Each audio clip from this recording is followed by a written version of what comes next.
바로와 그의 모든 신하가 이기를 좁게 이르니라. 바로가 그의 신하들에게 이르되 이와 같이 하나님의 영이 강건된 사람은 우리가 어떻게 찾을 수 있을까 하고 요셉에게 이르되 하나님이 이 모든 것을 내고 보셨으니 너와 같이 명철하고 지혜 있는 자가 없더라. 나는 이 내 집을 다스리라. 내 백성이라 다 내 명령에 복종하리니 내가 너보다 높은 것은 내 왕자뿐이니라. 기도합니다. 하나님 감사합니다. 이렇게 말씀 우리들에게 주심을 감사합니다. 아버지 그 말씀 따라 믿고 순종하여 행함으로 변화되는 하나님의 귀한 자녀 되게 하여 주시옵소서. 우리 하나님께서 함께하여 주심을 감사하고 예수님의 이름으로 기도했사옵나이다. 자, 요셉 오늘 제목은 요셉의 목표 이와 같은 제목으로 말씀을 전합니다.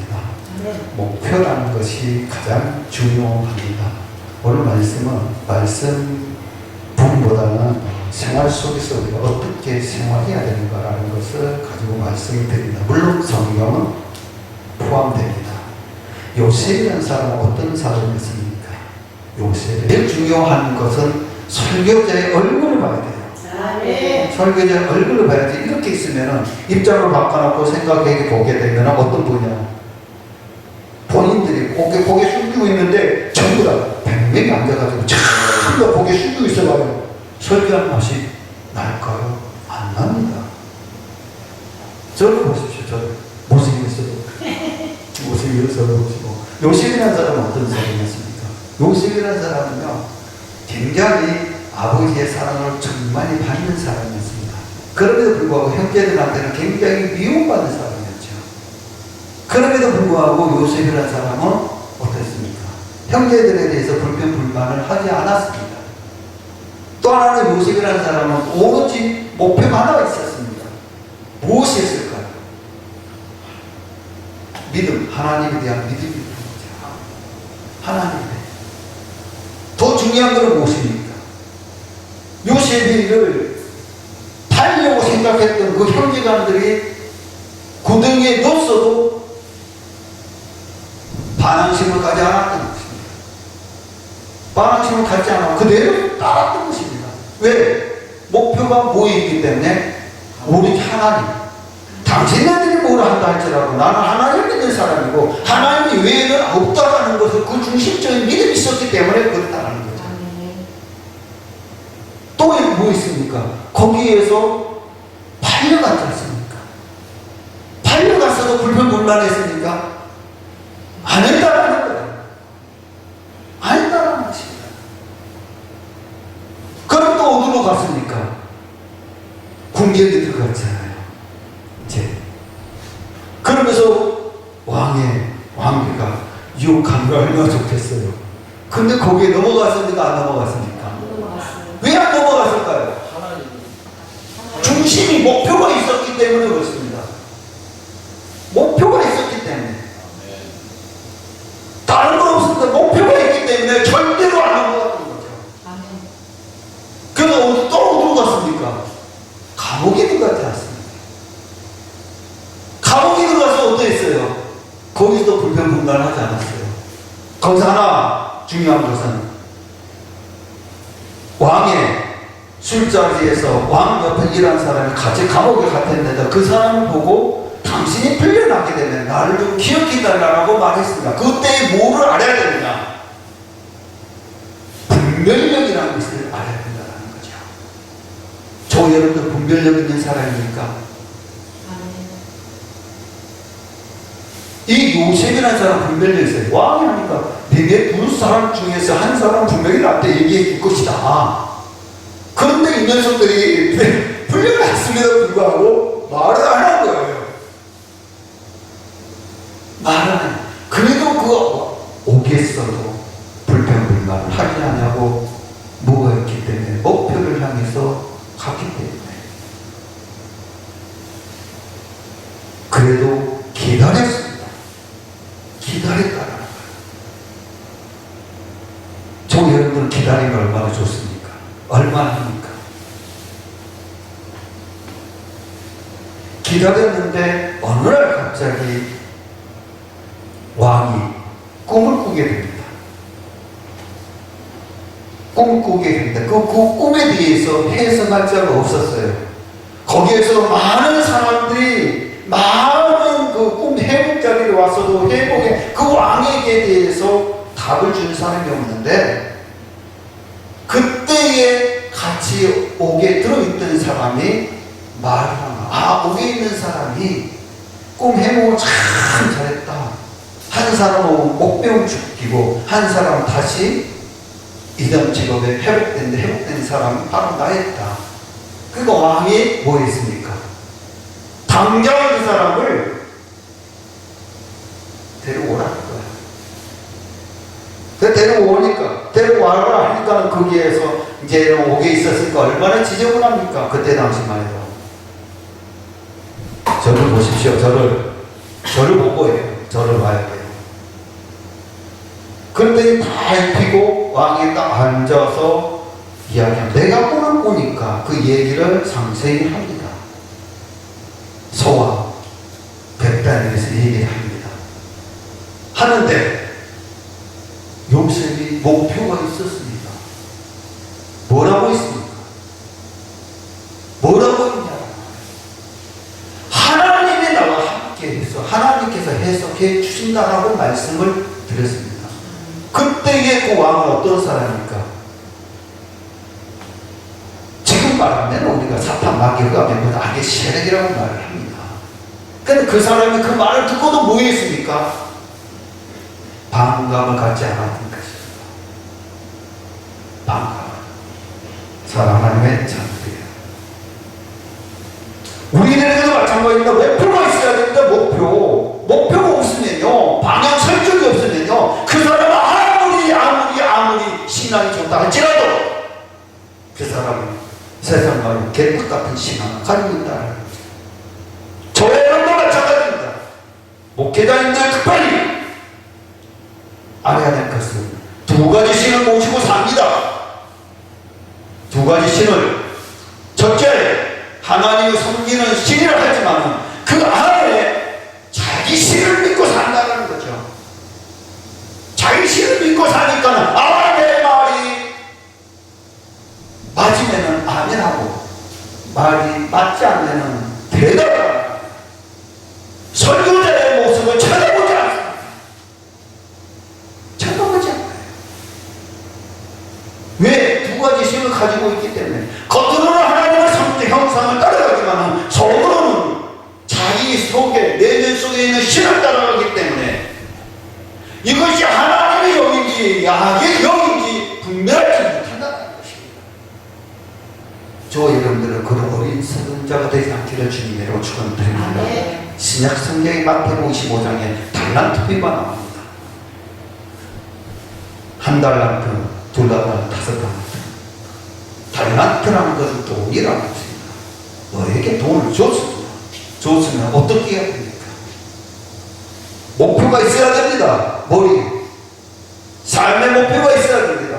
달란트에도 마찬가지입니다. 한 달란트는 하나님께서 거지도 원하리가 땅속에 묻어서 가지고 그냥 갖다 주는데 나중에 주님이 와서 계산해 보라고 되니까 두 달란트는 정사, 두 달란트는 이삭 남겼다라고 말을 합니다. 잘했다. 충성된 전하. 우리들도 마찬가지입니다. 물질에 대해서 하나님께서 축복해 주셨으면 하나님께서 허락하신 그 범위 안에서 분명하게 목표를 설정해서 드려야 된다는 거죠. 취하기만 하고 입말 뽑기만 하고 나오지 않게 되게 되면 하나님께서 절대로 축복해 주지 않습니다. 그 말씀이 말라기 3장 10절 12절 나오는 것입니다. 우리들에게도 마찬가지입니다. 조금 목표에 대해서 말씀드립니다. 가장 억울한 사람들이 이 왕궁 선수인 것 같아요. 가장 그래도 내가 열심히 했다라는 사람들이 저를 보시고 축구 선수 같아요. 왜 그러느냐? 축구 선수는 45분 90분 동안 뛰어야만이 거기서 금메달, 바로 체육부의 올라갈 수 있지만 왕궁서도 몇 초만에 있으면 목표에 탁이 돼가지고 순간에 결정이 된다 이거죠. 근데 연습은 똑같이 한다. 축구 선수도 몇십 년 동안 연습을 하고 왕궁 선수도 몇십 년 동안 연습해서 그 자리에 메달이라는 것을 타이틀을 따낸다. 사랑하는 자녀들, 그들은 자기네들의 영광을 위해서 목표를 세웠지만 저 여러분은 어디에 목표를 세우냐 이거죠. 물질입니까? 명예입니까? 자기 권력입니까? 힘입니까?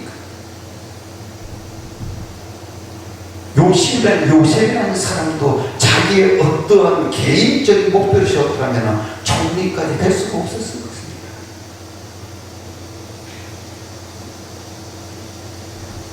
하나님께서 우리에게 세운 것은 저 여러분들은 마음의 영광, 바로 하나님께서 세워주는 그런 사람들은 영적인 존재는 육신적인 존재가 아니라 영의 존재라는 것입니다. 영의 존재라는 것은 육신을 떠나서 그 위의 것을 우리가 생각해서 그걸 분별할 줄 아는 것이 저 여러분입니다. 그 신약 성경에 뭐라고 말씀합니까? 9가지 인사와 9가지 성령의 열매를 주신다. 그다음 8복을 주신다는 거죠. 아무것도 해가지 않냐고 아무것도 오로지 바른 것만 취할 줄 아는 사람들은 그 취함으로 인해 가지고 자기가 그 순간에는 만족함을 얻을 수 있겠지만 장기적으로는 계속 하락 떨어지더라는 거죠. 사랑하는 자녀들, 목회자들, 우리는 진짜 목표를 어디에 둡니까? 요즘 유튜브 방송 많이 합니다. 개떡같은 소리 하지 말아요. 네? 아부산, 아부한 사람들 많습니다. 개떡같은 소리 하네. 그 영혼이 어디로 갈지 그 본인들은 모른다는 거예요. 죽은 다음에 지옥은 목사님 그때 좀 붙잡을 때 꼭 붙잡을 때 그 불길을 받으라는 것입니다. 나중에 내 몸이 상하고 아프고 움직이지 못하고 아이고 오늘날 하고 내가 정말 지옥에 들어갈 그 문턱에 있을 때 그때 후회하지 말라. 미리미리 준비하라는 것입니다. 미리미리 하나님께서 우리에게 알려주셨다는 그 말씀을 장시부터 계시록까지 우리들에게 정말로 낱낱하게 세밀하게 다 가르쳐 주셨습니다. 그래서 데살로니가 후서 2장에 12절에 진리를 믿지 않고 불의를 쫓아 하는 모든 자들로 하여금 심판을 받게 하려 하신 것이다. 말씀을 따라 말씀 쓴다고 그것이 참갑니까? 개떡가지 안다고 그것이 해결됩니까? 아닙니다. 그 말씀을 믿어야 됩니다. 믿고 순종해야 됩니다. 순종이라는 것은 실천입니다. 실천 행동으로 옮기라는 것입니다. 그래서 야고보서 2장 26절에 말씀에 행함이 없는 믿음은 그 자체가 죽은 것이라고 말씀하셨습니다. 행동이 없는 것은 어떻게 나 하나님의 믿습니다. 하나님 나한테 나 죽으면 천국 간다. 지 믿음이다.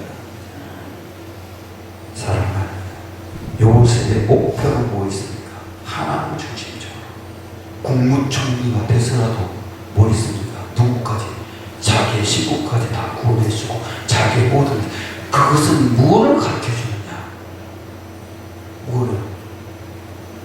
왜 국무총리를 세우느냐? 그 다음에 단계가 있습니다.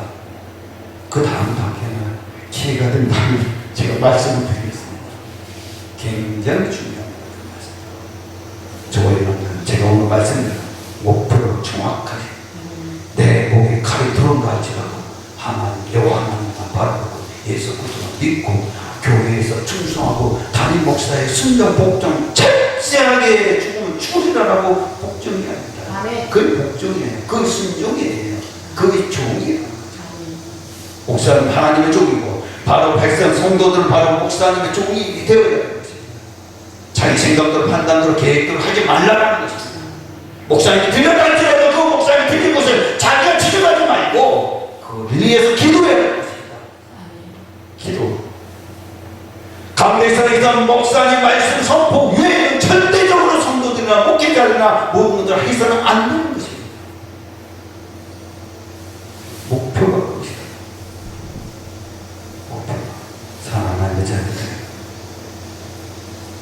우리들에게 주셨던 육신에게 가졌던 그러한 목표 가지고 살아가는 하나님의 귀한 자녀들에게 주 예수 그리스도로 그런 매력 종을